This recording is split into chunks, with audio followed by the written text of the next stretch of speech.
Okay, hi. Kind of a couple things I want to talk about. Um, yeah, a couple things I want to talk about. I, man, um,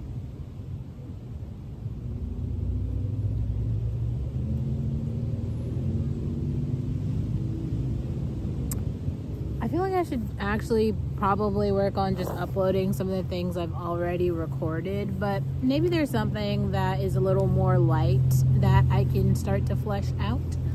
So there's a guy and he posts a video that is a compilation, or it's a reaction video to a little black girl, and she's saying, oh my god, no matter how hard I try, the other people in the black community don't like me, I don't fit in. Yeah, this is interesting, except we've covered it on this channel before. It's really unfortunate, but I got on Hoopla, which is so all of the libraries have their digital services where you can use your library card to rent books and movies and audio and stuff. Now, this is kind of interesting because this is California, but the Latino section is they have translated books for white girls, and now they're just for Latino women or whatever. And I do think that there's a push to make more Latina women white, which, I mean, none of this has ever had anything to do with me as a black woman. So, but there is obviously there's a whole history of anti-black rhetoric in the Hispanic community. So this kind of makes sense for them to push white womanness, because it directly opposes black womanness.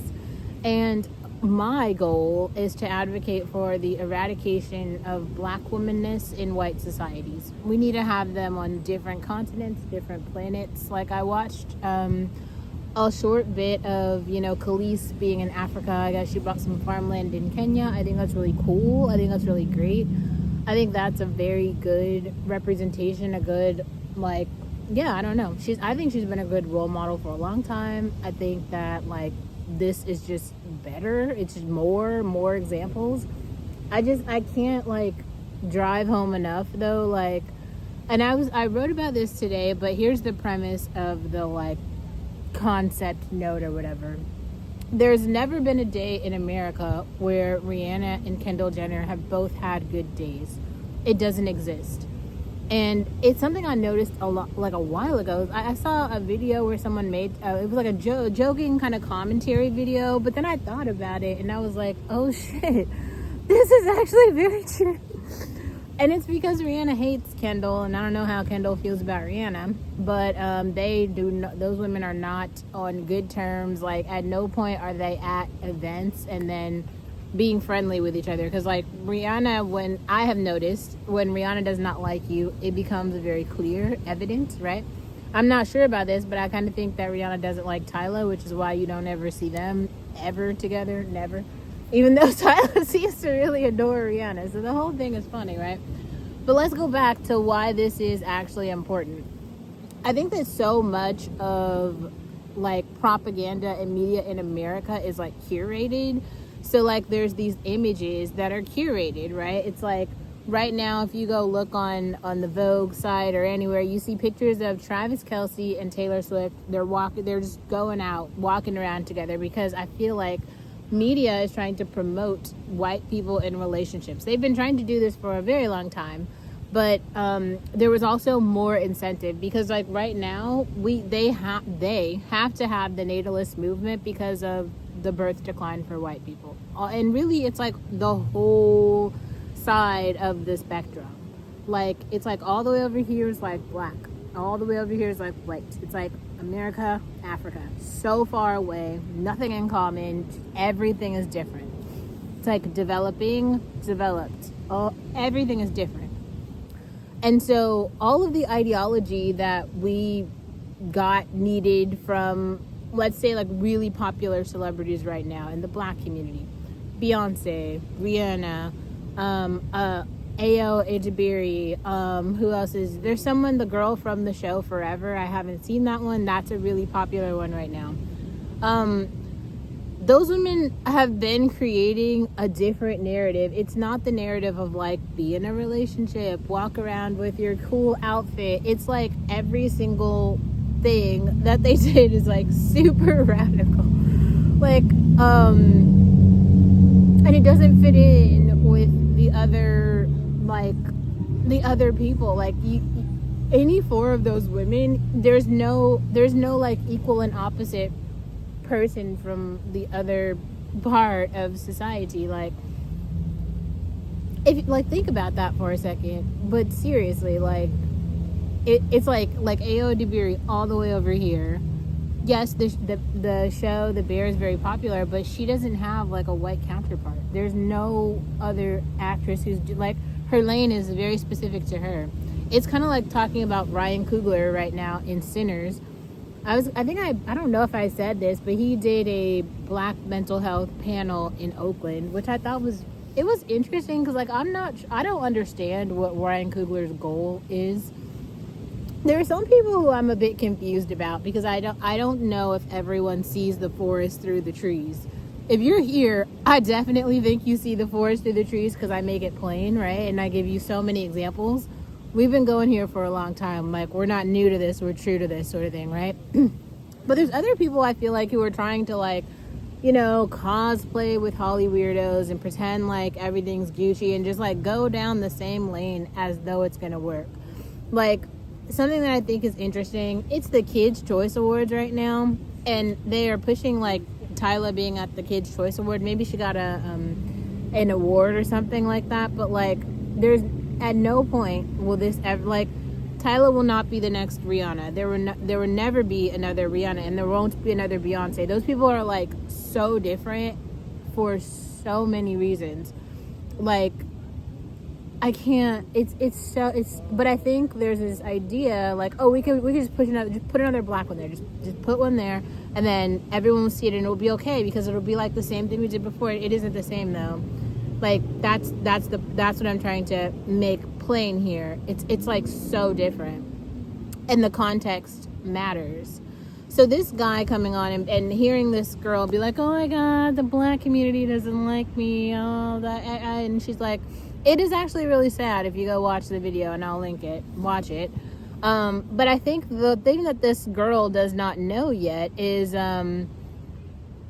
media. Like, I can't describe the power of like the Sexy Reds. I don't know, why do I see Sexy Red everywhere and I don't listen to any Sexy Red music? I've never gone to a Sexy Red concert. I never will go. Like, there's no part of my experience that's relative to this girl.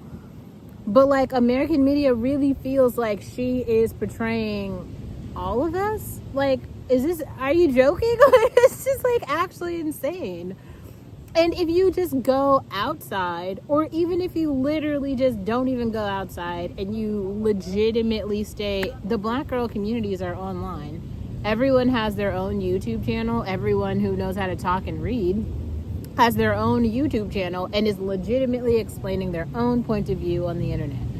So unfortunately, like, that girl hasn't found her community. And this is another reason I will go back to, you have to follow Black creators. Like, you have, even if it's only one. I'm not going to sit here and tell you it's going to be easy for you to find the creator who's going to be proximal to your lane. I feel like my lane is like between Kelly Stamps and Kenya, as told by Kenya. It's like somewhere in between there. Right? It's like inspired by Sensei Aishi Matsu, but then it's like between Kelly Stamps and Kenya. That's where I float. So it's not really like either of those people, but it's like somewhere in between. But that's what makes this the Olivia space. And I think that by me doing this for so long, because I will say there are many times when I wanted to stop uploading. I was like, nope, I'm done. Like, I can't anymore. Everyone's getting on my nerves. Like, why my follower count isn't going up. I'm not getting the engagement I hope to get. Blah, blah, blah. And I was really upset about that, to the point where I was like, fuck it, like, I'm done. And I'm glad I did not. Because I think that by continuing to go, it was like legitimately giving other people permission to be like, oh my God, that girl who's not like anyone else, the weird one over there that they always call us weird. Oh, they're weird, eclectic, eccentric, whatever fucking word. It's just like, I'm not like them. Now all of a sudden I have all these specific descriptive terms. Like, no, I'm legitimately just an autonomous person in the world with me. That's what it means to be an individual, right? And yeah, sometimes it's called an artist, but you don't have to have any art to just exist in the world and have opinions on shit. Like, you can just legitimately just be alive and then have an opinion. And that can be the whole story. Like, it doesn't even have to be deeper than that. The story is like, I'm alive, I am black, I have frizzy hair or something. Oh, be hey. Like, this is so radical. I don't listen to Sexy Red. Oh my God. Whoa. Like, it isn't, it's not that deep. I promise. It's just not that deep. I do feel bad for that girl. Find your community, girl. I made a couple of videos about it. Girls who helped me find my voice, right? Remember when there was the other little girl who got on and she was talking about how she doesn't feel pretty or something. Like, everybody isn't pretty. Like, stop that too. I don't get why that's the goal. Like, it's like, people are in the video, in the comment section, you can see it. There's a whole bunch of other people who are like, oh, she should have more confidence. Oh, confidence is the thing. It's not like finding your identity, knowing who you are doesn't necessarily make you confident. Like, confidence is different. Confidence comes with like accomplishing, like setting goals for yourself and then accomplishing those goals and being rewarded from those goals and having like your community promote and praise you for those accomplishments. Like, that's where confidence comes from. It doesn't simply come from someone else telling you that you're pretty. That's a very false and just unrealistic way of looking at it. And there's also just levels to this, because like, I can't understand how anybody is talking about. You will hear, how can I put this? You will hear black men on the internet all day long talking about pretty this and pretty that. And like, I never hear these men talk about Leah Kibiti, but she has 20 Vogue covers and is like the most beautiful woman I've ever seen. So we aren't all, whatever they think, like Doja Cat is pretty, and I think that Doja Cat is like horrendous. So we aren't all saying the same thing when we're talking about beauty standards. Like, y'all see it. The people who made the like Sydney Sweetie is mid content, I'm sorry, I have to agree. Like, I don't see it. And I feel like that's the thing that's very weird. I feel like I have interacted enough with that industry to make my opinion be worth something. I feel like every single trend I've clocked, I've been right every time. Didn't I tell you guys about how like Hallie is not very attractive? And then everybody else was like in my comments, being like, you said this, and then Hallie herself comes out with a video that's basically talking about how she's insecure about her looks. Well, if only. Also, just some things are so strange about this situation. Be serious. Have you ever met a person in your life, like, well, we'll say this for men or women, a seriously attractive person who will let somebody kick you out of their car and like say, pick the shit up, bitch? Like, be serious. Like, like, I don't want to keep using the Rihanna example, but I mean, I know from my life, when like a dude has started talking to me crazy, either I'm gonna snap back or I'm gonna like walk the fuck away. This is not how she reacted. Hallie's reactions are legitimately like, oh my God, I need you so much, I have to come back to you. Like, no shade, but that's how ugly girls react. That's how women who have not decentered men. Go watch any exotical channel right now and see if anybody has a story that's even remotely similar to that. It's not. Nobody, no. Like, any person with some sense of confidence, because that's the thing. If you know that you're like a super baddie, you can just go pull somebody else. Like, that's how it goes. And you get that reinforcement from being out in the world. And there's this weird Disney Channel shit where they're trying to like legitimate, like the next generation of black people on TV is going to be so horrendously ugly. I'm sorry. They keep putting out like the worst of the bunch or whatever. And it's sad because every other group is getting the best. Like, I'm glad that Aoi Debiri has shit. She deserves shit. Like, we need somebody who can like take the cake because like, damn, like it's like slim pickings over here. Like legitimate, just pick somebody who's like halfway decent. Like how, like I don't even understand how Sexy Red has a bunch of songs about confidence. It's very strange. If she has confidence, I don't know what everybody else has, because like that's nothing to be confident about. Where is it coming from? Maybe it's like when you're surrounded by that many incels, there's nothing else. Like you just like this is what you got. Like everybody else is just a man, so then you just have woman confidence because like you're the only female in the space. I don't know, whatever, I don't know.